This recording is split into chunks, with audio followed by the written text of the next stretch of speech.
Hi guys! Welcome back to my channel. So for today's video ay magkakaroon tayo ng question and answer portion. Pero all of the questions are about love. So dahil nga nagpauso ng application tong si Facebook last time, a few days ago, na makakapagtanong yung friend mo about something or anything na hindi mo malalaman yung name niya. So marami nagtanong sa akin and most of their questions were about love. Ayan, hindi ko alam kung bakit puro sawi, puro pangsabi, puro pang broken-hearted yung mga questions sila sa akin. And dahil nga doon, natuwa siguro sila sa mga sagot ko, na feeling ko naman may kwenta kahit konti, ay nag-request sila na gawin tong vlog. So, ayan, ito yung reason kung bakit ako nag-vlog ngayon dahil sa kanila. So, this is your request, kaya dapat nyung panoorin mo, lalo na kung sawi ka. Ayan. Nasagot ko, lahat na magiging sagot ko are based on my opinion. So, kung hindi ko nagustuhan yung pagsagot ko sa questions nyo or questions nila, hindi kayo agree, I respect your decision. Pero sana respect nyo rin naman yung opinion ko kasi these are based on my experiences then somehow, hindi naman lahat. So, let's start. First question by Paul John Intal. Hi, lover. Question niya ay, bakit wala akong jowa? Wala kang jowa, siguro there are two reasons. First reason is, siguro mataas yung expectation natin or yung standard natin. Second one is, baka naman hindi tayo ready talaga or may priorities tayo or siguro ay nasaktan tayo before kaya nga nahihirapan tayo maghanap ng love life. Ganon. So, I guess that's it. Two reasons. Next. Where's the starting point of moving on? By Kuya Lake YM Sanity. Hi! Siguro, pag nag-sink in na sa'yo na wala na. Kasi, minsan kasi nagiging denial tayo. Nasa stage tayo na, ay, meron pa kami. Or nakikita mo yung pictures nyo na kala nyo kayo pa pero hindi na pala. Pero once nag-sink in na wala na kayo and somehow you are slowly accepting it, processing your feelings na kailangan mo nang mag-let go, siguro that is the start of moving on. When you are letting go something or little things slowly. Take it slow. Hindi naman madali mag-move on. Sino ba nagsabing madali mag-move on? And sino ba nagsabing masarap mag-move on? Diba? Yun. Next. Amin123. What would you do if nag-confess sa'yo ang isang guy na may gusto siya sa'yo? Miss you po. Hi, Miss you too. Nag-confess sa akin ng isang guy, I'll be happy about it. Sa sobrang happy ko nga, minsan pag may mga nagtatapat sa akin, talagang tinatawanan ko. Sorry kayo sa akin. Hindi ko intention na pagtawanan yung feelings niya. Siguro, natatawa ko kasi nasya-shock ako. Hindi ako makapaniwala, di ba? I'll be proud of him kasi sobrang lakas ng loob. Alam niyo yun, hindi lahat kaya mag-confess. Kaya nga kapag nag-confess siya sa akin, siguro I'll be happy about it. But again, hindi naman porket nag-confess yung isang tao, kailangan suklian mo na yung confession niya, no? Okay? Next. Naisip mo pa din ba si ex? Yes. I still think about him naman at times. May mga times na pag may nakita ako na aalala ko siya na ginawa namin before, pinuntahan namin before, of course, mamimiss mo rin naman yung memories at yung tao. So, yes. Okay? Ang honest ng mga questions ko. Sana wag na panoorin. Charot. Next question. What is the real definition of love based on your experiences? Siguro the real definition of love based on my experience ay love is sacrifice and love is unconditional. Kasi love is sacrifice. Kapag love mo or mahal mo yung isang tao, lahat kaya mo i-sacrifice para sa kanya, even your own happiness, even your pride. And love is unconditional kasi hindi naman kailangan na may makuha ka in return kapag minahal mo yung isang tao. Next question. Mula sa pagkawasak ng puso mo, kamusta ka na ngayon? Paano ka nakapag-move on or paano ka nag-move on hanggang sa ngayon? Anong may papayang mo sa taong nagmahal, ngunit iniwan ng walang dahilan at di alam kung ano ang pagkakamaling nagawa? By Sir Zaldi Raman Mendoza. Hi, Sir Zaldi. Mula sa pagkawasak ng puso, kamusta ka na ngayon? I admit I'm still moving on. Hindi pa ako dun sa fully moved on na stage. I'm still in the process of moving on. And how am I doing as of now? I think nagagawa ko pa naman din yung kailangan kong gawin. And I learned new things. I'm learning new things. I'm happy about it. Sa mga nagtatanong kung bakit lagi ako nasa gym, anong ginagawa ko, hindi ba ako napapagod? Parang stress reliever ko po yung pag-workout. And I'm happy about it. Yun yung parang kasiyahan ko as of now. And then, ano may papayo mo sa taong nagmahal ngunit iniwan ng walang dahilan at di alam anong pagkakamaling nagawa? Ito guys, real talk. Siguro, you should stop blaming yourself. You should stop asking the question. We should stop asking the question. Bakit niya ako iniwan? Bakit ganon? Bakit ano bang mali sa akin? That was my fault. Kasi self-blaming ako. Naghanap ako ng fault sa sarili ko kahit na wala naman. Minsan alam mo na inisip mo or nag-reflect ka, ano ba nagawa ko? Bakit niya nagawa yun? Pero hanggang sa ngayon, dahil wala ka pa naisip, ginagawa mo, sinisisi mo yung sarili mo, naghahanap ka ng butas sa sarili mo para lang masatisfy mo yung sarili mo na, ay, kaya pala iniwan ako kasi ganito ako, ganun. No, don't blame yourself.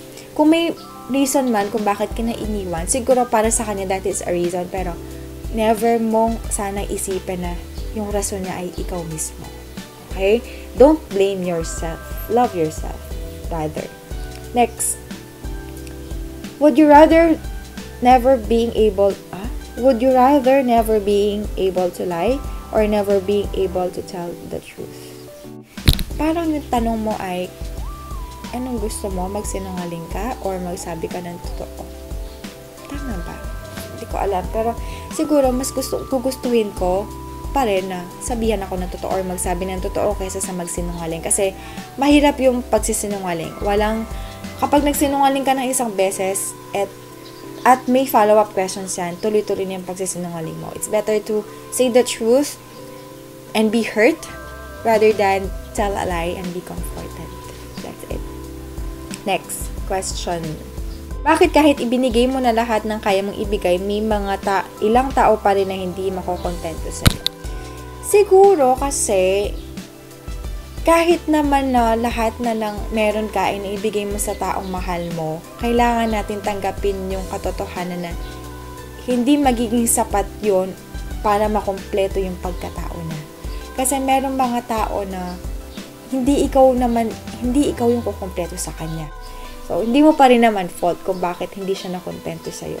Hindi mo fault yun. Okay? Next. How to make it last sa relationship. How to make it last. Hindi ko alam kung meron akong kakayahan para sagutin to kasi even my past relationship did not last. Pero siguro, how to make it last, love pa din naman. Diba? And sana sabay kayong mag-pray na maging successful yung relationship mo at mag-last. Dapat kasi dalawa talaga kayo doon. Next. Bakit ganon? Maganda ka naman, simple, conservative type na tao, nag-aral naman na mabuti, nagpakatotoo lang naman, hindi gaano gumagala, pero ipinagpalit pa din sa mas adventurous na tao.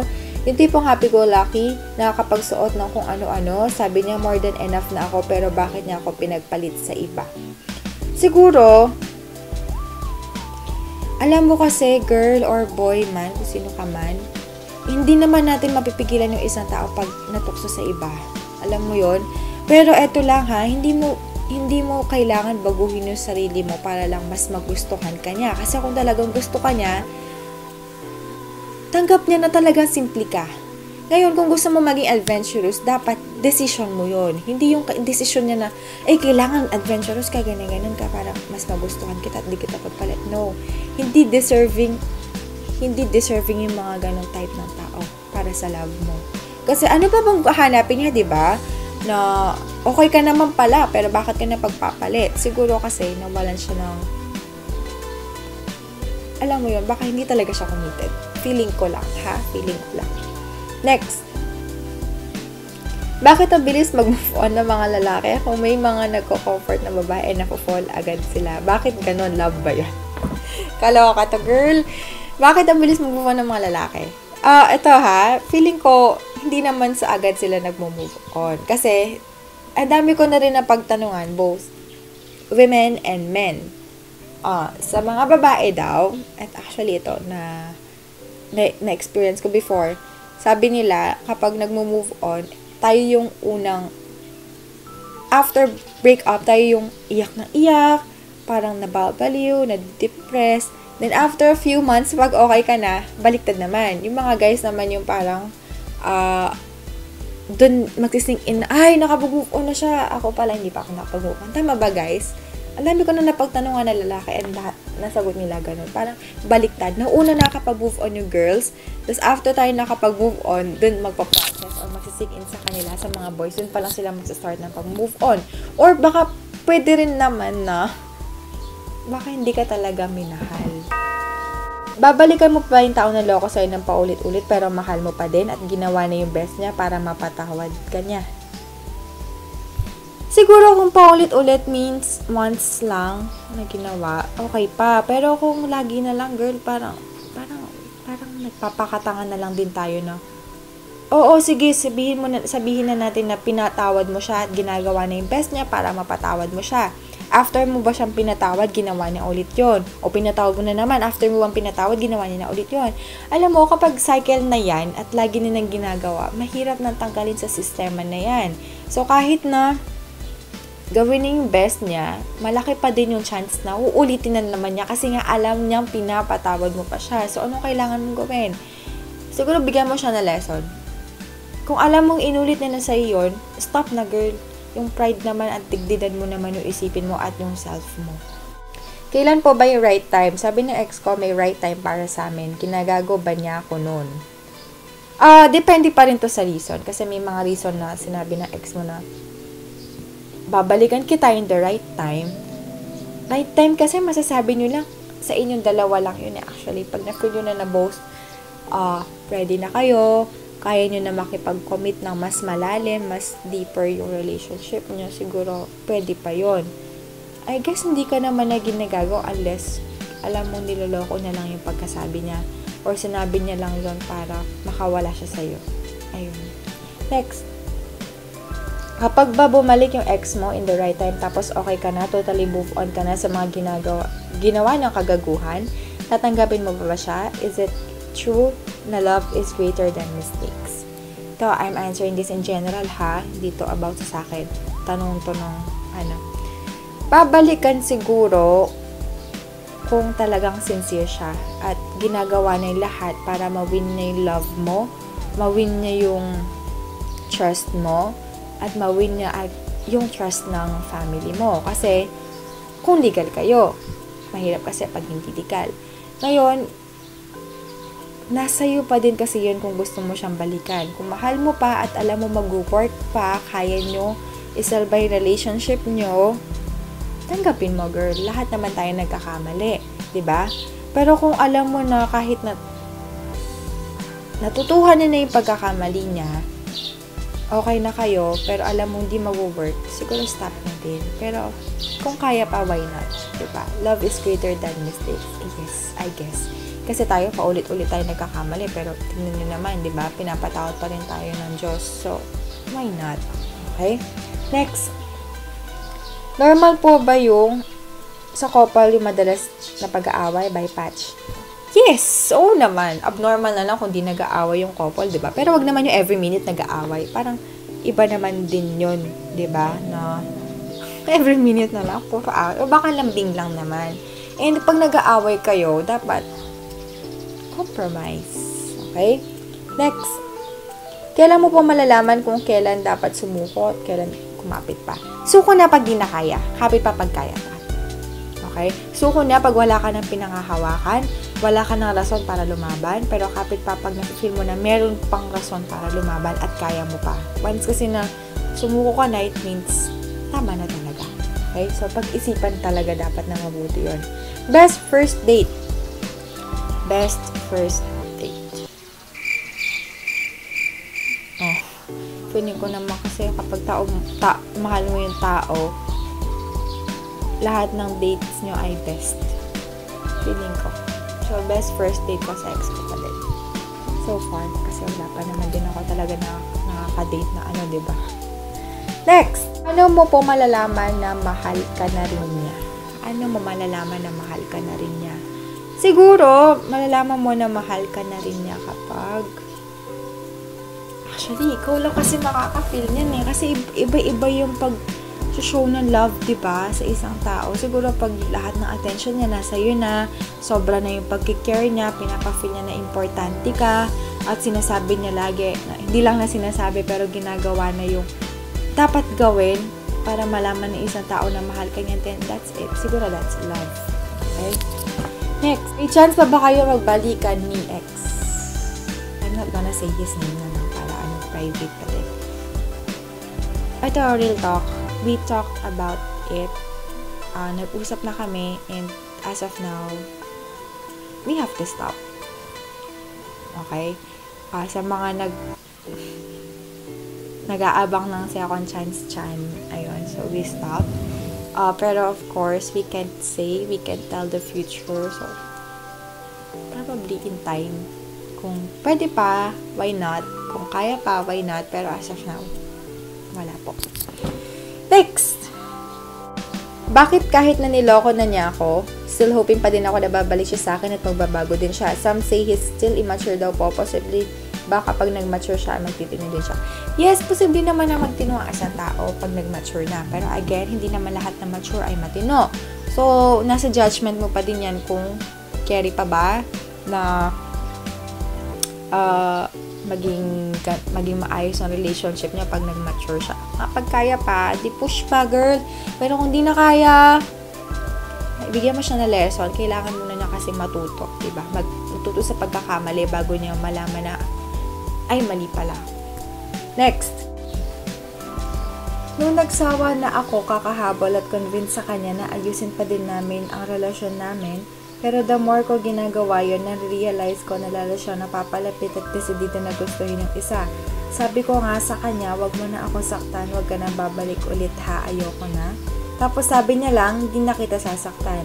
She never told me na hindi na siya babalik sa chat ko sa kanya. Ano ba dapat paniwalaan ko?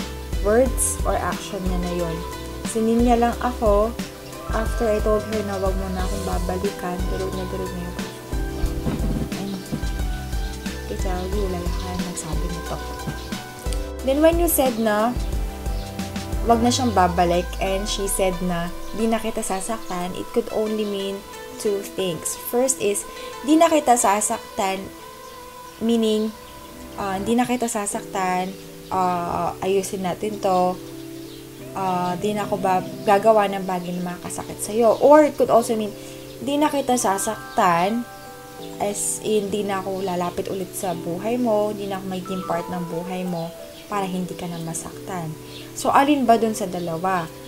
Kung hindi niya sinin or silin niya lang yung chat mo, ibig sabihin, after mo sinabi yun, baka naman na dun sa pangalawa tayo na hindi ka na niya sasaktan na gusto niya maging happy ka kaya nga alis na siya sa life mo. Pero minsan kasi, nagiging play safe sila pag ganyan. Pwede rin naman na hindi kita sasaktan, sinabi niya yun, tapos after how many months or weeks, bigla mag-chat sa'yo. Siyempre, marupok, tatanggapin. So, asa yung kasi yan. Pag alam mo nang hindi mo na kaya at masaya na siya sa iba, and the more na sinasabi mo, mahal mo siya, tapos, the more niya nagugustuhan yung isa, feeling ko, you have to let it go.